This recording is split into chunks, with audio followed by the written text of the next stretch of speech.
HJ news की report. ज़्यादा जानकारी के लिए इस चैनल को सब्सक्राइब कर लीजिए।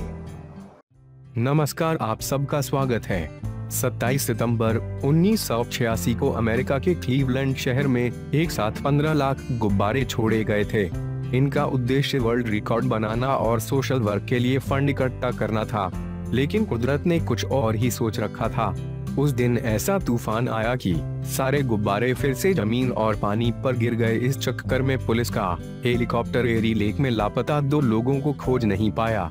इसके चलते आयोजक संस्था यूनाइटेड वे ऑफ क्लीवलैंड को कई मुकदमों का सामना करना पड़ा।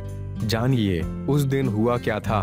15 लाख गुब्बारे उड़े, फिर वापस धरती पर गिरने लगे। यूनाइटेड वे ऑफ क्लीवलैंड ने शहर के पब्लिक स्क्वायर पर एक बहुत बड़ा स्ट्रक्चर लगाया और उसे नेट से ढक दिया। फिर उसके 2500 स्वयंसेवकों ने घंटों की मेहनत से गुब्बारों में हवा भरी। संस्था का इरादा 20 लाख गुब्बारे छोड़ने के था, लेकिन खराब मौसम की चेतावनी के बाद 4 गुब्बारों की संख्या 15 लाख कर दी गई। जब सारे गुब्बारे फैला लिए गए तो नेट खोल दिया गया, जिससे सारे के सारे गुब्बारे एक साथ आसमान में उड़ चले। यह एक अद्भुत दृश्य था। लोग खुश होकर तालियां बजा रहे थे। आसमान रंग बिरंगे गुब्बारों से ढक गया था। यह सोचा गया था कि ये बैलून आसमान में जाकर बिखर जाएंगे और फिर हवा निकलने के बाद धीरे धीरे गिरकर धरती में मिल जाएंगे। लेकिन मौसम ने सारा खेल बिगाड़ दिया। ठंडी हवा के दबाव से सारे गुब्बारे शहर में आ गिरे।